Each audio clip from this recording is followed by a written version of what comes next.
बिस्मिल्लाहिर्रहमानिर्रहीम। स्टूडेंट्स, मैं उम्मीद करता हूँ आप खैरियत से होंगे। आज हम अपनी क्लास 9 की केमिस्ट्री सीरीज़ के chapter number 4 structure of molecule का लेक्चर नंबर 7 डिस्कस करेंगे। और आज के इस लेक्चर में हमारा टॉपिक ऑफ डिस्कशन होगा सोल्यूशन टू टेस्ट योरसेल्फ, यानी हम इस चैप्टर के टेस्ट योरसेल्फ को सॉल्व करेंगे। स्टूडेंट्स, ये जो टेस्ट योरसेल्फ 14.1 है, ये आयनिक बॉन्डिंग और आयनिक बॉन्ड और उससे पहले जो introduction to the chemical bonding है उससे रिलेटेड क्वेश्चंस पर मुश्तमिल है। इसमें पहला क्वेश्चन है, why does sodium form chemical bond with chlorine, यानी सोडियम क्लोरीन के साथ क्यों बॉन्ड बनाता है। सोडियम जो है वो एक इलेक्ट्रो पॉजिटिव एलिमेंट है और इसकी एबिलिटी होती है इलेक्ट्रॉन लूज करने की, जबकि क्लोरीन एक हाईली इलेक्ट्रोनेगेटिव एलिमेंट है और उसकी एबिलिटी होती है इलेक्ट्रॉन गेन करने की, इसलिए ये एक दूसरे के साथ बॉन्ड बनाते हैं। नेक्स्ट क्वेश्चन में आपसे कहता है जी, why does sodium lose an electron and attain +1 charge. कहता है सोडियम जो है वो एक इलेक्ट्रॉन क्यों लूज करता है और उसके ऊपर +1 का चार्ज क्यों आता है। तो देखिए स्टूडेंट्स, अगर हम सोडियम के इलेक्ट्रॉनिक स्ट्रक्चर की बात करें तो इसके पहले शेल में 2 इलेक्ट्रॉन है, दूसरे में 8 और तीसरे में 1 इलेक्ट्रॉन है। यानी सोडियम के वैलेंस शेल में 1 इलेक्ट्रॉन होता है और सोडियम ये 1 इलेक्ट्रॉन जब लूज करता है तो इसके ऊपर +1 का चार्ज आता है, और जब ये इलेक्ट्रॉन लूज हो जाता है तो इसका वैलेंस शेल जो है उसमें 8 इलेक्ट्रॉन हो जाते हैं, यानी इसका ऑक्टेट कंप्लीट हो जाता है और इस तरीके से ये नियरेस्ट नोबल गैस कॉन्फिगरेशन भी अटेन कर लेता है। तो सोडियम 1 इलेक्ट्रॉन इसलिए लूज करता है कि वो nearest noble gas configuration attain कर ले। जब वो nearest noble gas configuration attain करने के लिए 1 इलेक्ट्रॉन लूज करता है तो उसके ऊपर +1 का चार्ज आता है। फिर कहते हैं, how do atom follow octet rule, यानी एटम ऑक्टेट रूल को कैसे फॉलो करते हैं। यही सवाल आपसे एक और तरह भी पूछा जा सकता है कि how can an atom accommodate 8 electrons in its valence shell, यानी एटम्स अपने वैलेंस शेल में 8 इलेक्ट्रॉन किस तरह पूरे करते हैं। तो स्टूडेंट्स, एटम अपने वैलेंस शेल में 8 इलेक्ट्रॉन 3 तरीकों से पूरे करते हैं।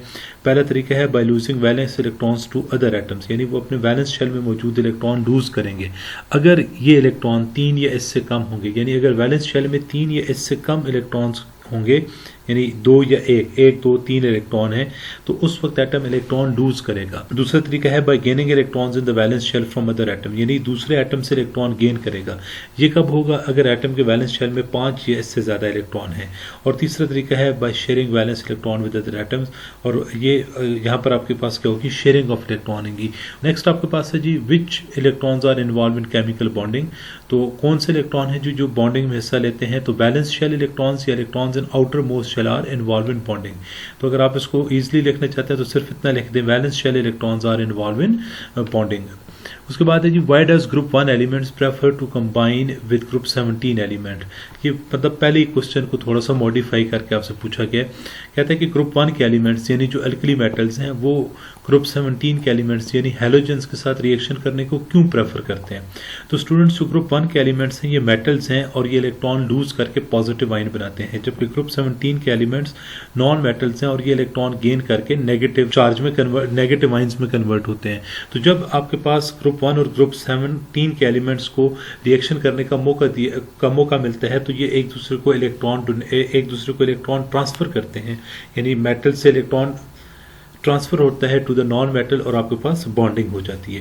नेक्स्ट आपके पास है, why chlorine can accept only 1 electron, chlorine क्यों 1 इलेक्ट्रॉन एक्सेप्ट करता है। तो देखिए हमने पढ़ा है चैप्टर नंबर 2 में कि क्लोरीन का एटॉमिक नंबर 17 है और जब हम इसकी कॉन्फ़िगरेशन लिख के इसका इलेक्ट्रॉनिक स्ट्रक्चर बनाते हैं वो आता है 287, यानी इसके वैलेंस शेल में 7 इलेक्ट्रॉन है।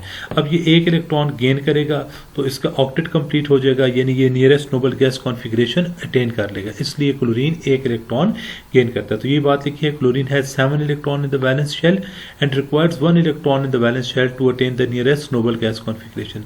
क्लोरीन के वैलेंस शेल में 7 इलेक्ट्रॉन होते हैं और उससे 1 इलेक्ट्रॉन चाहिए nearest noble gas configuration attain करने के लिए, यानी अपना ऑक्टेट कंप्लीट करने के लिए, इसलिए क्लोरीन 1 इलेक्ट्रॉन गेन करता है। नेक्स्ट हमारे पास है जी, टेस्ट योरसेल्फ 14.2। तो कहता है give the electronic configuration of carbon atom. तो स्टूडेंट्स, कार्बन का एटॉमिक नंबर होता है 6 और इसकी कॉन्फिगरेशन आएगी 1s2 2s2 2p2। फिर कहता है जी, what type of elements have tendency of sharing electrons, कौन से एटम्स हैं जो इलेक्ट्रॉन की शेयरिंग करते हैं। तो आपकी बुक में लिखा है ग्रुप 13 टू ग्रुप 17, यानी जो नॉन मेटालिक एलिमेंट्स हैं, ये जो नॉन मेटल्स हैं, they have the tendency to share electron with each other when they are allowed to react, यानी जब नॉन मेटल्स को आपस में रिएक्शन रिएक्शन करने का मौका मिलता है तो ये इलेक्ट्रॉन की शेयरिंग करते हैं और इलेक्ट्रॉन की शेयरिंग के नतीजे में आपके पास कोवैलेंट बॉन्ड बनता है।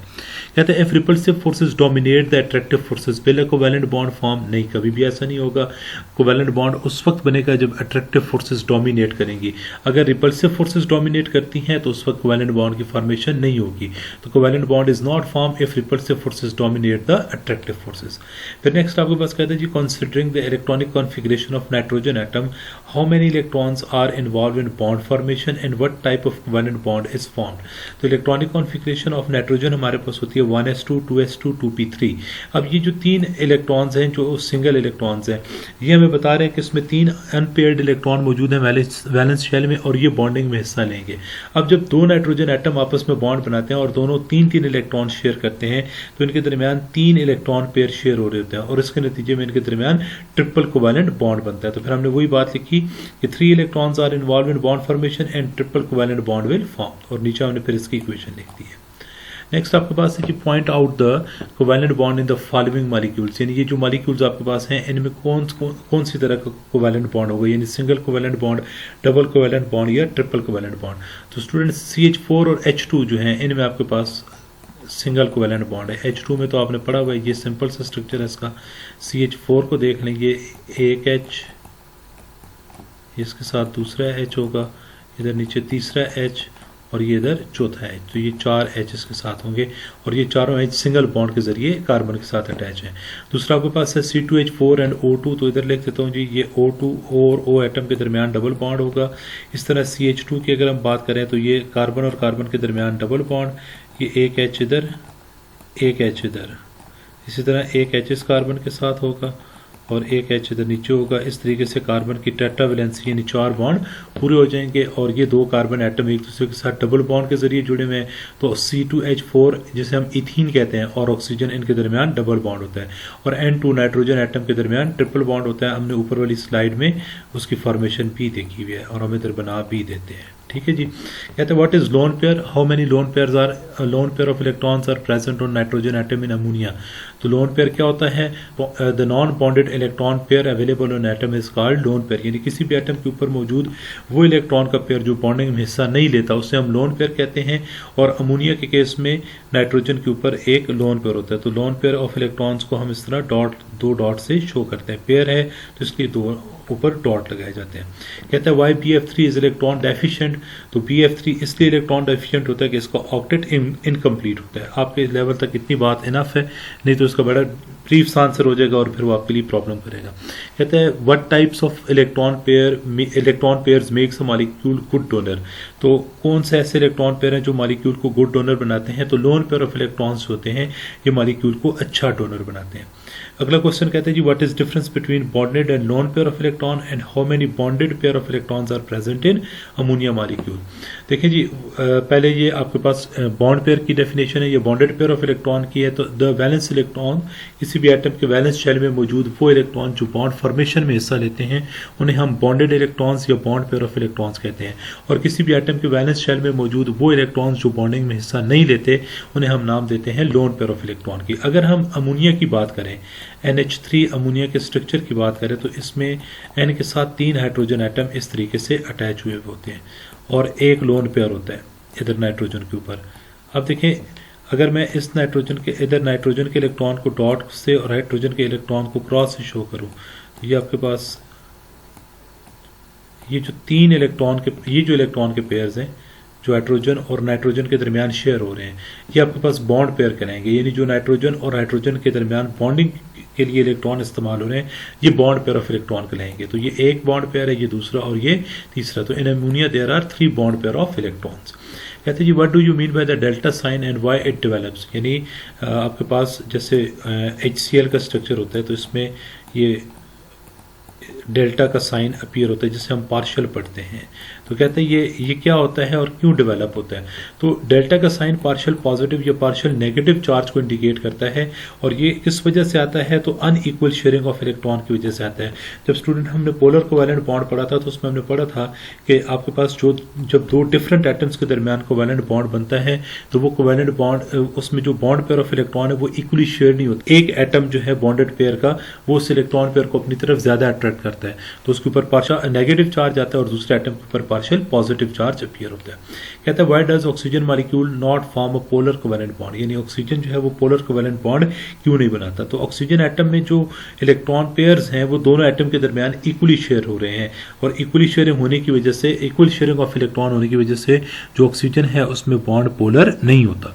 कहते हैं why water has polar covalent bond. देखिए जी, वाटर में हमारे पास जो बॉन्ड है वो दो डिफरेंट टाइप ऑफ एटम्स के दरमियान है। अगर हम वाटर के स्ट्रक्चर की बात करें तो ये HOH है। अब दो डिफरेंट तरह के एटम्स के दरमियान जब बॉन्ड बनता है तो इनके दरमियान इलेक्ट्रोनेगेटिविटी का डिफरेंस आता है, जिसकी वजह से जो इलेक्ट्रॉन पेयर है, जो बॉन्डेड पेयर ऑफ इलेक्ट्रॉन है वो इक्वली शेयर नहीं होता। जैसे इस केस में अगर हम देखें तो ऑक्सीजन एक हाईली इलेक्ट्रोनेगेटिव एलिमेंट है, तो वो इन बॉन्डेड पेयर ऑफ इलेक्ट्रॉन्स को अपनी तरफ ज़्यादा अट्रैक्ट करेगा। जब अपनी तरफ ज़्यादा अट्रैक्ट करेगा तो ऑक्सीजन के ऊपर पार्शियल नेगेटिव चार्ज आएगा और हाइड्रोजन के ऊपर पार्शियल पॉजिटिव चार्ज अपीयर होगा। इस तरीके से आपके पास जो बॉन्ड है वो पोलर बन जाता है। तो वाटर में जो बॉन्ड्स हैं वो पोलर होते हैं। यहाँ तक आज का हम अपने लेक्चर डिस्कस करेंगे। जो नेक्स्ट दो आपके टेस्ट योरसेल्फ हैं 14.3 और 14.4 वो इंशाल्लाह नेक्स्ट वीडियो में होंगे। मैं उम्मीद करता हूँ यहाँ तक आपको सारी बातें समझ आई होंगी। किसी किस्म को कोई क्वेश्चन हुआ तो उसे कमेंट बॉक्स में लिखिएगा, आपको ज़रूर आंसर मिलेगा। Thank you very much.